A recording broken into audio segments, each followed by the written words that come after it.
नमस्कार मंडळी, मी तुमचा लाडका मित्र वरद विजय चव्हाण आणि मी तुम्हा सर्वांचं माझ्या युट्यूब चॅनलमध्ये स्वागत करत आहे। मंडळी, पंचक आणि सत्यशोधक हे दोनही सिनेमे मराठीवर चांगली कामगिरी करतील असे अपेक्षा आपण सगळेच बाळगून आहोत। पहिल्या दिवशी म्हणजेच 5 जानेवारीला या दोनही सिनेमांना प्रतिसाद तसा थंड होता। काल थोडं आपल्याला जरा फास्ट फिलिंग किंवा हाऊसफुल शोज संध्याकाळचे आणि खास करून दुपारचे हे बघायला मिळाले। आज जरा चांगलं बुकिंग या दोनही सिनेमांना होईल अशी अपेक्षा आहे। काल रात्री जर तुम्ही आजचं ऍडव्हान्स बुकिंग बघितलं बुक माय शोवर तर जरा परिस्थिती जी होती ती बेटर होती। पण तुम्हाला एक गोष्ट विसरून चालणार नाही की आता पंचक असेल तर पंचकचे जवळजवळ आय थिंक 3 किंवा 4 शोजच आहेत प्रत्येक थिएटरमध्ये आणि सत्यशोधकचे तर 1 किंवा 2 शो आहेत प्रत्येक थिएटरमध्ये।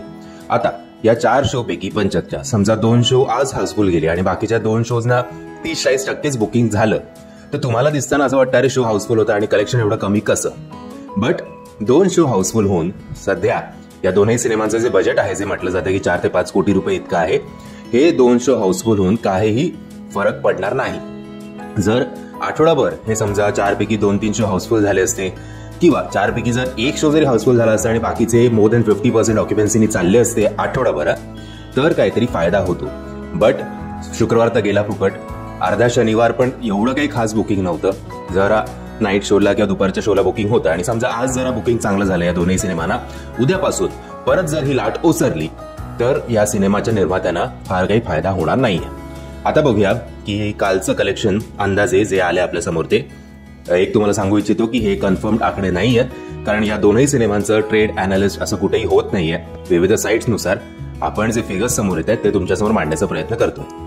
म्हणजे काल मी म्हटलं होतं की पंचक या सिनेमानी पहिल्या दिवशी म्हणजे शुक्रवारी कमावले होते साधारणपणे 25 ते 30 लाख रुपये। काल परिस्थिती जरा बेटर होती आणि काल या सिनेमाने कमवलेले आहेत जवळजवळ 35 ते 40 लाख रुपये। सो असं काही फार मोठा जंप नाहीये शनिवार असून। इनफॅक्ट काल मी जेव्हा पहिल्या डे 1 रिपोर्ट बॉक्स ऑफिसचा तुमच्यासमोर सादर केला होता तेव्हा मी तो व्हिडिओ साधारणपणे सकाळी 11:30ला शूट केला होता। तेव्हा बॉक्स ऑफिस थंड होतं पंचक या सिनेमाचं, बट दुपारनंतर परिस्थिती जरा बदलली होती। एनिवेज, सो ओव्हरऑल पहिल्या दिवशी 25 ते 30 आणि दुसऱ्या दिवशी 35 ते 40 असा अंदाजे आपण 70 ते 80 लाख रुपये पहिल्या 2 दिवसात या सिनेमाने कमवले असतील अशी आशा करूया। इनफॅक्ट आशा करूया की जरा जास्तच कमवले असतील, 1-1.5 करोड कमवले असेल तर मग सोने पे सुहागा असं म्हणाल काही हरकत नाही, पण तसं चित्र दिसत नाहीये।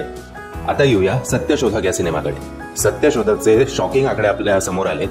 हे शॉकिंग आकडे यासाठी म्हणतोय मी कारण काल डे 1 सत्यशोधकला किती लाखांची कमाई केली असं जेव्हा मी गुगलवर सर्च केलं तेव्हा अनेक वेबसाईट्स असा दावा करत होते की सत्यशोधक या सिनेमाने पहिल्या दिवशी कमवलेले आहेत साधारणपणे 50 लाख रुपये।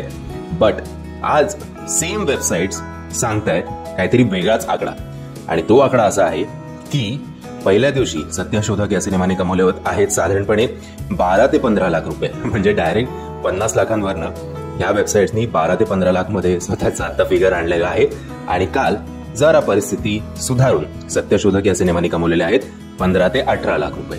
सो 2 दिवसाचे मिळून पंचक या सिनेमाच्या 1 दिवसाचं कलेक्शन जेमतेम सत्यशोधक या सिनेमाने पार केलेलं आहे अशा विविध वेबसाईटचा दावा आहे। सो शुक्रवार आणि शनिवार मिळून सत्यशोधक या सिनेमाने असं पकडून चाला की 35 ते 40 लाख रुपयांचीच कमाई केलेली आहे। मंडळी, या दोन्ही सिनेमांना आपल्या सपोर्टची गरज आहे। मी हे व्हिडिओ तुमच्या समोर आणण्याचं कारण म्हणजे जर तुम्ही हे सिनेमे बघण्यासाठी इच्छुक असाल तर वाट बघू नका, कारण जर तुम्ही वाट बघत राहिलात तर ते सिनेमे मॉलमधनं तोपर्यंत खाली उतरतात। मी आशा करतो तुम्हाला हा व्हिडिओ आवडला असेल। जर तुम्हाला हा व्हिडिओ आवडला असेल तर प्लीज या व्हिडिओला लाईक, शेअर आणि चॅनलला सबस्क्राईब करायला विसरू नका। जय हिंद, जय महाराष्ट्र।